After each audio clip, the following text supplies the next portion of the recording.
Bien-aimés dans le Seigneur, nous avons commencé un séminaire qui pour ma part est un séminaire très important, qui nous parle des réalités du monde invisible, et nous avons démarré le chapitre sur le combat spirituel. Car voyez-vous, nous avons découvert à travers la parole de Dieu que nous sommes sur une terre créée par Dieu, le Créateur, mais que la terre est effectivement le terrain d'une bataille entre le bien et le mal. Et nous avons vu déjà la dernière fois l'origine de cette bataille. Comment est-ce que Satan a été précipité, l'adversaire précipité sur terre. Et dans Apocalypse chapitre 12, il a été chassé par Michel et ses anges. Et à cause du sang de l'agneau, la parole de témoignage, ils l'ont vaincu. Lui qui est le tentateur, lui qui est l'accusateur des frères, lui qui est l'adversaire, lui qui est le serpent antique, voilà tous les noms qu'il porte.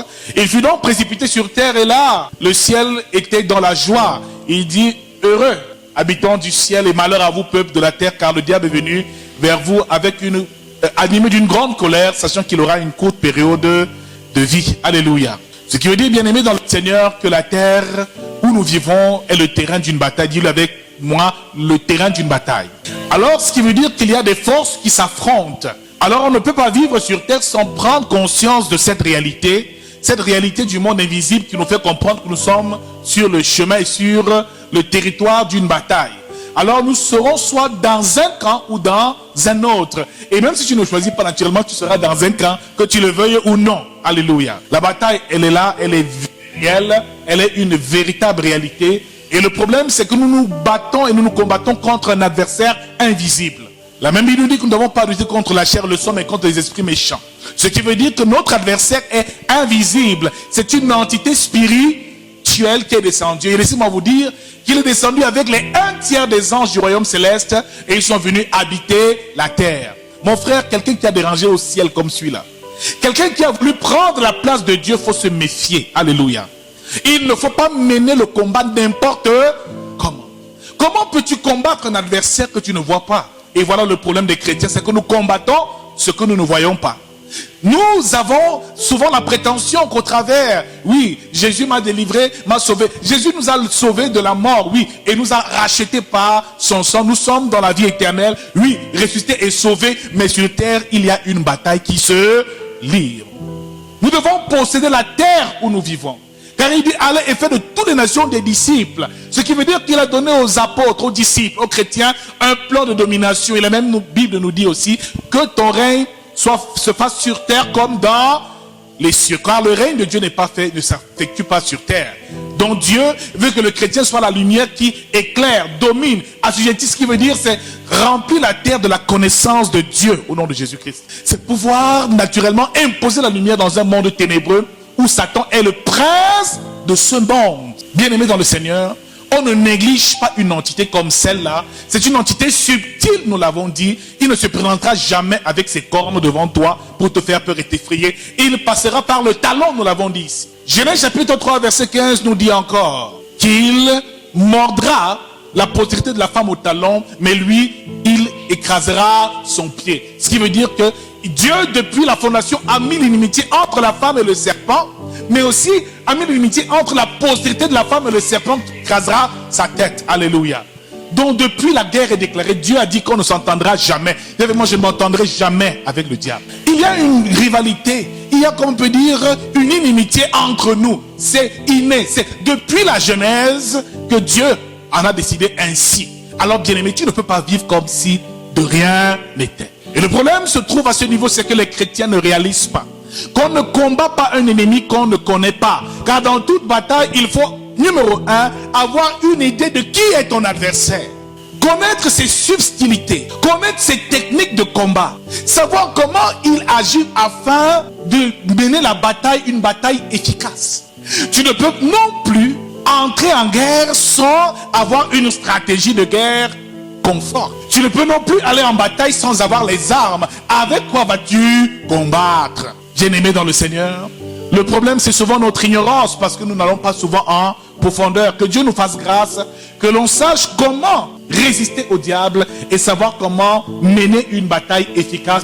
Et tu verras qu'après cet enseignement, mon frère, tu commenceras à influencer dans ton environnement au nom de Jésus-Christ. Tu commenceras à être une lumière. Et voyez, les chrétiens ne dominent pas parce qu'ils n'ont pas la connaissance. Dès l'instant où tu reçois ces enseignements, tu comprends, ah, voici le sphère d'influence, voici où il opère. voici comment il travaille, voici comment il œuvre. À ce moment-là, tu sais comment déjouer ses manœuvres et résister à ces manœuvres-là aussi. Mon frère, le combat spirituel est une réalité. Il dit, votre adversaire, le diable, rôde comme un lion rugissant, cherchant qu'il le dévorera. Mais ne l'oublions pas, Jésus l'a déjà vaincu à la croix. Jésus l'a vaincu à la croix. Ce qui veut dire que, en réalité, nous n'avons pas de bataille à livrer. Ce n'est pas une bataille que nous devons livrer. C'est lui qui bataille, amen. Mais sa bataille, c'est de nous dépouiller de ce que nous avons déjà possédé comme grâce en Jésus-Christ. C'est ça qu'il dit, revêtez-vous de toutes les armes, revêtir de toutes les armes. Parce que moi, mon salut est important, il ne veut pas que j'ai le salut. Parce que moi, ma sanctification est importante, ma vie de sainteté est importante, mais il ne veut pas que je marche dans la sainteté. C'est lui en fait qui bataille pour me dépouiller, pour m'empêcher de jouir de mon héritage, parce que je suis déjà héritier de Dieu et co-héritier de Christ. Il faut déjà le réaliser dans la bataille, c'est que nous ne combattons plus pour la victoire, mais nous sommes déjà dans la victoire. Alléluia. Alors, la Bible déclare que le serpent mordra au talon, ce qui veut dire qu'il sera subtil. Il utilisera nos faiblesses. Il utilisera les portes que nous allons ouvrir nous-mêmes et les accès que nous allons donner, de donner pour accès au diable. Souvent, c'est que nous lui donnons accès et lui donnons à lui-même le bâton avec lequel il finit par nous tabasser. Alléluia. Nous allons lire un verset ce soir tiré de Matthieu chapitre 16, toujours comprendre les subtilités de notre adversaire et savoir comment se comporter, comment œuvrer et marcher dans la victoire, dans le combat spirituel. Matthieu chapitre 16, à partir du verset 21. Du verset 21 jusqu'au verset 23, tout simplement. Il ne sera pas très long, je vous prie donc de vous lever pour que nous puissions lire ensemble la parole de notre Dieu. Matthieu chapitre 16, du verset 21 au verset 23. Jésus annonce ses souffrances et sa mort. Et au verset 21, dès lors Jésus commença à faire connaître à ses disciples qu'il fallait qu'il aille à Jérusalem, qu'il souffrit beaucoup de la part des anciens, des principaux sacrificateurs et des scribes, qu'il fut mis à mort et qu'il ressuscita le troisième jour. Pierre, l'ayant pris à part, se mit à le reprendre et dit à Dieu, ne plaise, Seigneur, cela ne t'arrivera pas.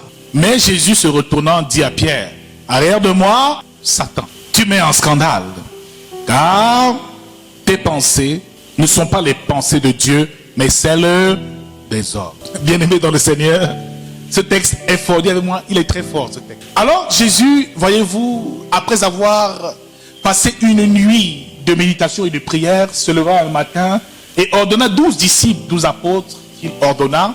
La Bible nous fait comprendre que l'un de ces apôtres s'appelait Pierre et il a dit, tu es Pierre et sur cette pierre je bâtirai mon église. Il faisait donc particulièrement confiance à Pierre et avait fait de Pierre le pilier même de l'église primitive, qui veut dire la fondation de l'église.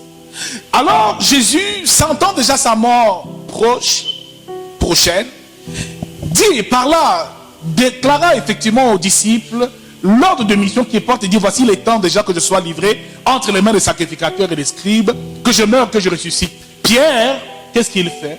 Pierre l'ayant pris à part. Donc Jésus leur dit que je vais partir, je vais mourir, je vais ressusciter. Pierre dit, attends un peu, maître, arrête. Il le prend à part, il dit, viens d'abord à côté. Ne dis pas des choses comme ça.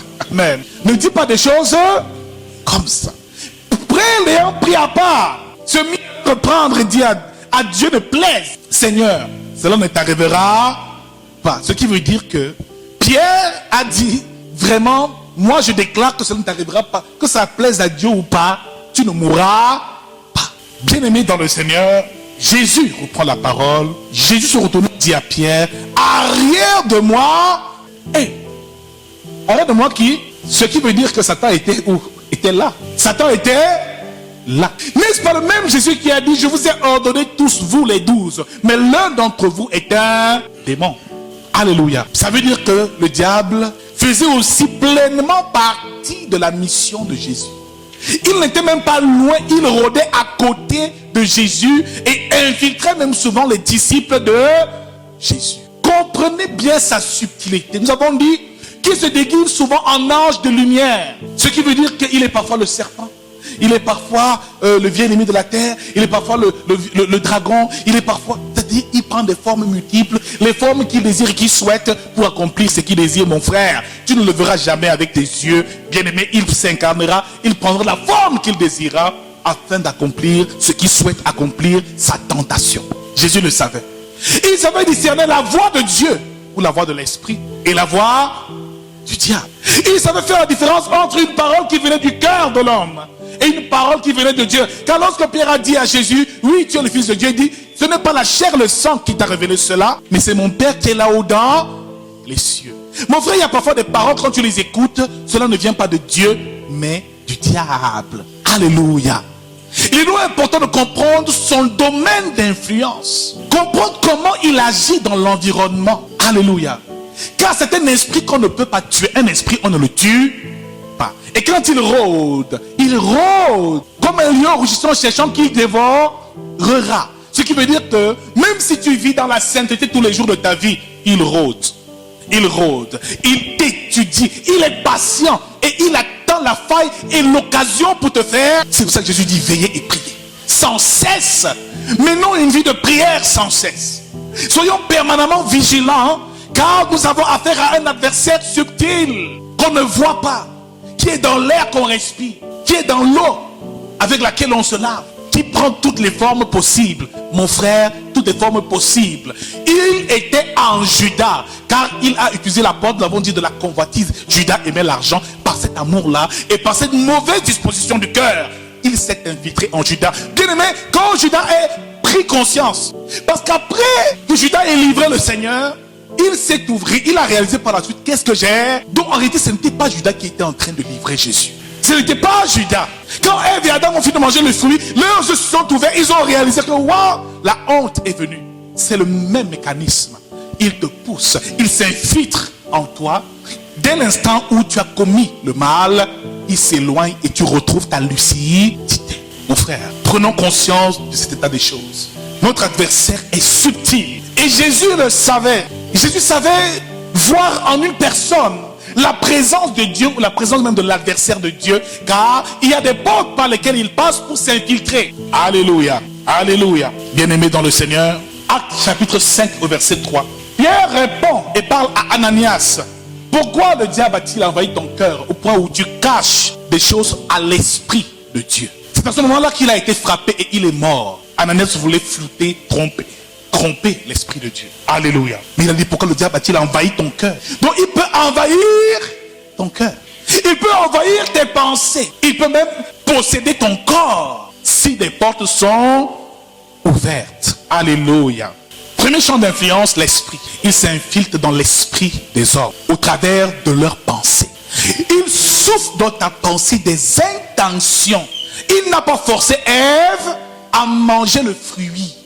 Il est seulement venu chuchoter à son oreille. Mon frère, certains ne comprennent pas que parfois les voix qu'ils entendent, qu'ils écoutent, les décisions qu'ils prennent, parfois peuvent venir du diable aussi. Dieu peut te parler, mais l'adversaire peut aussi venir te parler. Comme Dieu se révèle à toi par son esprit, l'adversaire de Dieu peut aussi, il se déguise en ange de lumière, parfois même pour te donner parfois des faux messages, te fait prendre des décisions pour t'empêcher d'avancer. Alléluia. Infiltrer tes pensées, ton raisonnement, tout ce que tu as dans ton esprit commence à être perturbé. Tu as une mauvaise lecture de la réalité que tu vis. L'adversaire est expert en camouflage. Il peut te donner l'impression que la pensée que tu as reçue là, elle vient de Dieu.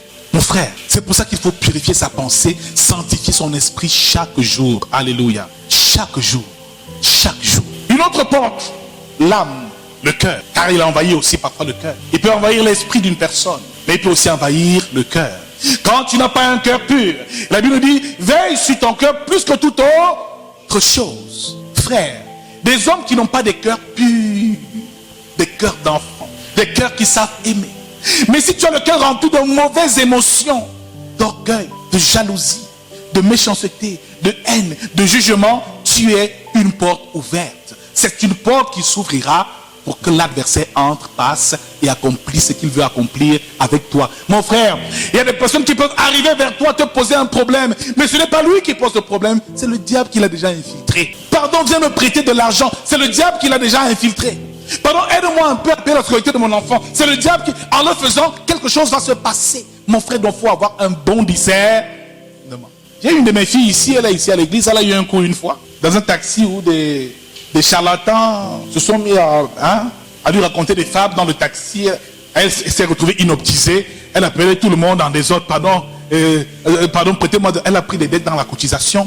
Elle a appelé sa mère pour lui envoyer de l'argent. Elle a appelé des gens qui ont envoyé de l'argent spontanément en disant aux gens que ma mère va mourir, pardon, alors que c'était le type dans la voiture qui l'avait inoptisé pour lui soutirer de l'argent. Elle se réveille après, c'est vrai qu'elle était encore jeune dans la foi à l'époque. Elle se retrouve dans un mur. Le mur d'une cathédrale de Biémassi en train de dire notre Père qui est aux cieux. Quand elle se réveille, elle dit hey, ils sont partis, ils m'ont volé, ils m'ont dépouillé. Donc durant tout ce manège, elle n'était pas dans son état normal. Et si tu m'appelles dans un tel état, je ressens tout de suite que ça là, c'est pas l'œuvre de l'esprit. Bien-aimé dans le Seigneur, on a du travail. Alléluia. Actionnez et activons notre sensibilité. Et il peut passer par une autre porte, le corps. Le corps. La Bible déclare fuyez l'impudicité. Alléluia. Somme 1 Corinthiens chapitre 6 à partir du verset 19. Fuyez l'impudicité, car tout autre péché que vous commettez est extérieur au corps. Mais celui qui commet l'impudicité pêche contre son propre corps.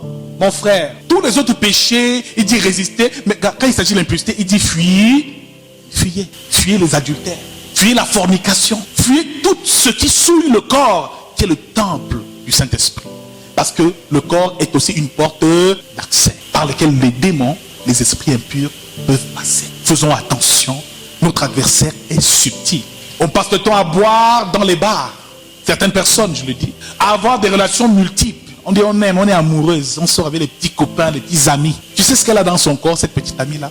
Tu sais ce qu'il a dans son corps? Est-ce qu'il a porté comme héritage en lui? Frère, on prend tellement de risques dans ce bas monde. L'adversaire est subtil, il passera par les petites faiblesses, les petites portes que toi-même tu vas ouvrir. En réalité, il n'a plus aucun pouvoir sur toi. Il n'a plus aucun pouvoir sur nous. Mais nous-mêmes, nous ouvrirons les portes pour qu'il passe. C'est pour ça qu'il est toujours rusé, toujours en quête de faille, d'une faille que tu peux laisser ouverte. Les conséquences donc de ces portes ouvertes. Numéro 1, la possession démoniaque. Certains se retrouvent possédés dans leur propre corps. Ils ne sont plus maîtres de leur corps.